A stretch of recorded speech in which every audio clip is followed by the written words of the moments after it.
there are a lot of new faces that Mm-hmm. were signed here over the summer, either through trade, free agency, or just acquired through other means. So I think it's time. We're almost to American Thanksgiving, where it's an important deadline. So I want to go through Yeah. some of these Yeah. players that were acquired over the summer, and the biggest name that this team has acquired since they become the Utah Hockey Club from the Tampa Bay Lightning, Mikhail Sergachev. Your thoughts, progress so far on Mikhail Sergachev?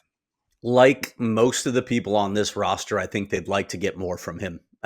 Particularly on the offensive side, I think people expected maybe a little more production from a number one defenseman.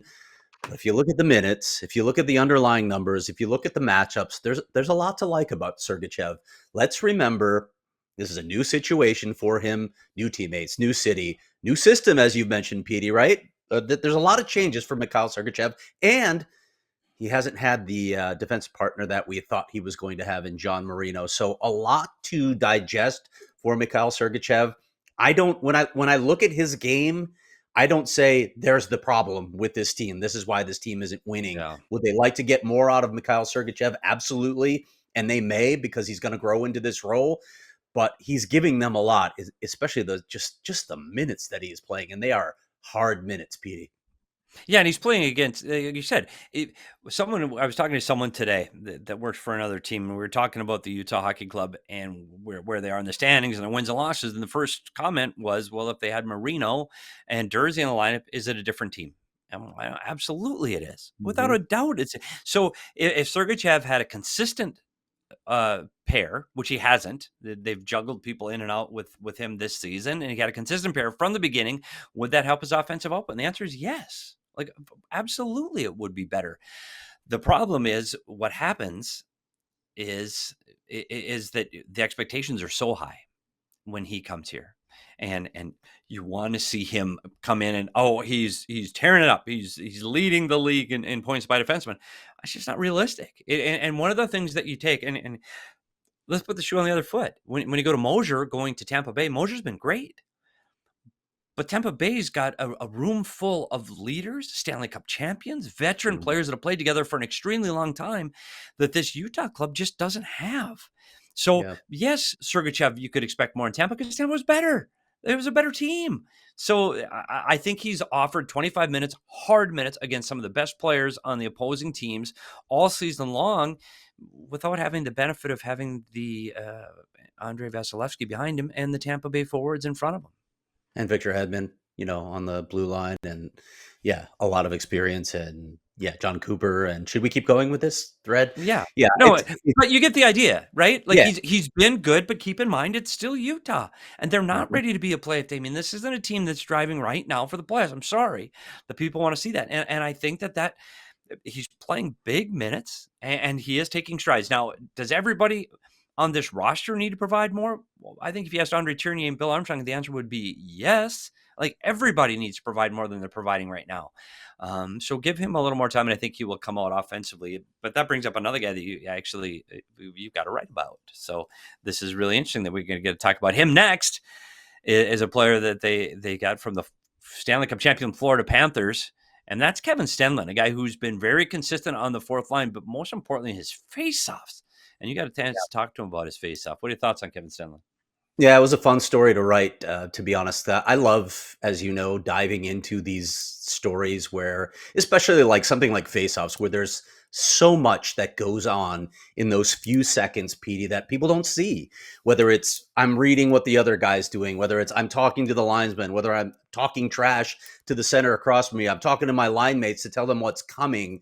All of that stuff that happens in these couple seconds between when the two centers arrive in the circle and that puck's dropped and possession is decided fascinates me. So first off, the burying the lead here, Kevin Stenlund is leading the NHL in faceoff percentage for anybody. Wow. And I know I put out it with 190 attempts more. He's got 193. He's going to have over 200 and qualify for the NHL leaders after tonight. There's just a slight cutoff there. He'll be there. We'll see what he does tonight. But he's been good for a very long time. The fun part of the story was diving into his past and figuring out where things got better, because he admitted when I was young, I was pretty good at faceoffs, but if I went into the dot and won it, I was like, Cool. If I didn't, whatever. It didn't matter that much. He had a teammate in the Swedish Hockey League that helped him along. John Madden, who's an assistant coach with Utah now, helped him while he was with the Cleveland Monsters in the AHL.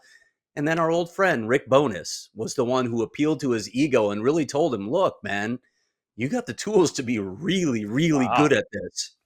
And that's when Wow. Kevin Stenlund turned the corner. And now, I mean, you look at it, he obviously played a key role for Florida in this regard as well. He was a really good faceoff man for them last year. Bill Armstrong talked about it when they acquired him. But to be leading the league, with a gaudy 65% of your draws, and not just that, we've talked about this, you and I, off the air. Not all faceoffs are created equal. If you Right. win a neutral zone faceoff, whatever, yeah, it's cool that you started with the puck, but it's not the be all end all. But if you're winning those defensive zone faceoffs, if you're winning those PK faceoffs, that's a big deal. He's winning 2/3 of his PK faceoffs, and as Madden pointed out, they've killed 4 or 5 on threes. He's won all those faceoffs. That's a big deal. Yeah, so make sure if you haven't read Craig's article, make sure you go to the allcitynetwork.com and read Craig's article. It really tells how valuable this player is to this team. And I think he is the prototypical fourth line player in the National Hockey League right now. And I know people, you always say, well, can you higher up, lower up in the run? You need to fill every role in an NHL roster to win a Stanley Cup. You just do. Kevin Stenlund filled the same role on a Stanley Cup champion team. This is where he fits. This is the role he plays. He's fast enough to keep up. He's fast enough to get on the forecheck. He's big enough to separate players from the puck, and he's smart enough to be in the right place at the right time. He is exactly what you need in that role. So I think he's done everything he's expected. Yeah, Craig? it was fun, by the way, catching up with our old friend Brad Richardson as well, who I'm sure you remember because you were in the He room. You saw the cheated. answer. He Yeah, cheated. He did. He'll it's tell not you he cheating if you cheated. don't get caught. Richie will tell you this. He cheated in sewer ball. He cheated in everything he could if he could get away with it. Everything. My favorite, like Yes. the two things that I took away from this. First of all, like really, you really said this, but apparently he did, and Derek Stepan confirmed this. Hey, look across the set. Hey, buddy, your shoes on your lace is untied on your skate. Mhm. Somebody really fall for that? He's like, yeah, a few people would look down and then you win the draw. Like, seriously? Yeah. That happened. But He is. If you don't know Brad Richardson, he's a former Arizona Coyote player with this previous franchise, and I tell you what, he is old school hockey. If he's got a problem with you, you are going to know it because he will tell you to your face. And he was unbelievable in the faceoff circle. One comment I want to bring up right now in the chat from Ethan Henry. Hi, guys, from Tegan and Ethan in New Brunswick. We actually got to meet them what's at up, guys? Mullet Arena. Yeah. I think they were getting married at the time. I think. I don't know. I don't know how that works. I don't know the time zones in New Brunswick. It's half hour off. I don't get it. I don't get it. But thanks for still listening to Craig, and I can't believe you still do that. Off to the next guy.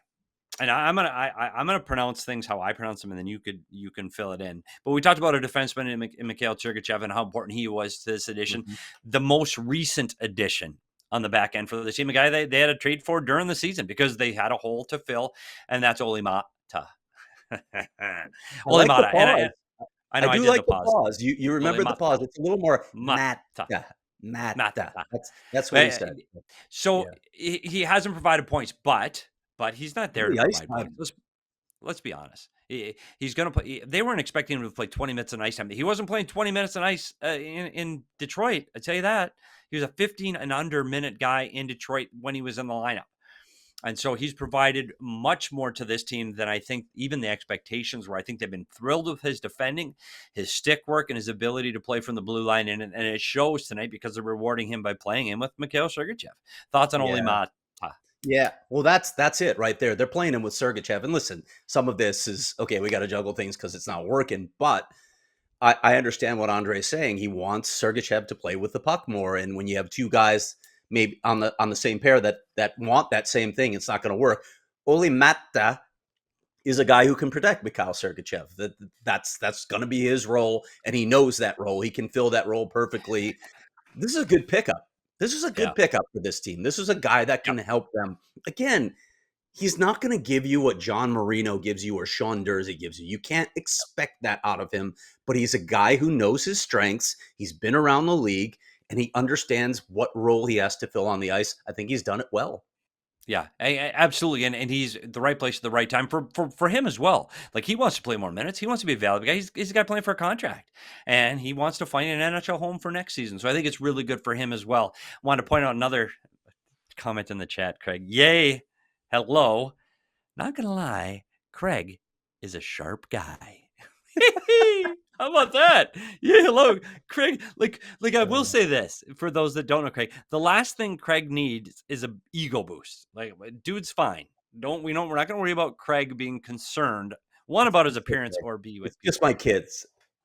Are they It's an there too? alien. Yeah. No, it's not. I have no Dad's idea a what. good looking guy. Look But at that. He thank you, just typed thank it. you. Yeah, hello, It's Cisco. not a There you wig, go. by the way, or is it? It's not, or is it? So, and a couple of other comments talking about the I'm gonna just bring it up, the SEG Plus app restarting after commercial breaks, and I will tell you this: I've had the same issue because I come back from a commercial break and it's still black, and it's still black, and I go. I look at my app on Mhm. the NHL app. I go, oh my goodness, they're playing. So I just have to refresh. So that's a reminder: if you're watching it on your laptop, just hit the refresh button when it goes to a black screen, and you'll be back in action. I know it happened to Craig in the last game too, so don't be afraid to try Mhm. to just hit there's my ad for SCG Plus to watch the Utah Hockey Club outside of your area. Ian Cole, another guy they added at defense over the summertime, another guy that they talked about, an experienced NHL guy, cup winner, veteran player. Thoughts on what he adds to this Utah team? Is he the right player at the right time? Well, I mean, we know what he is, right? Ian Cole is not the most fleet of foot, right? He's a guy who's going to have to stay within himself. He's going to have to understand gaps and what he's capable of doing. PD, when I look at the time on ice, this isn't a perfect situation, right? You don't want Ian Cole logging 20 minutes for your hockey team, but Right. this is the problem with Marino and Dursey being out. You have to do it right now. At least he's a veteran. He understands what he needs to do, but this isn't the perfect role for him right now. Yeah. It's hard.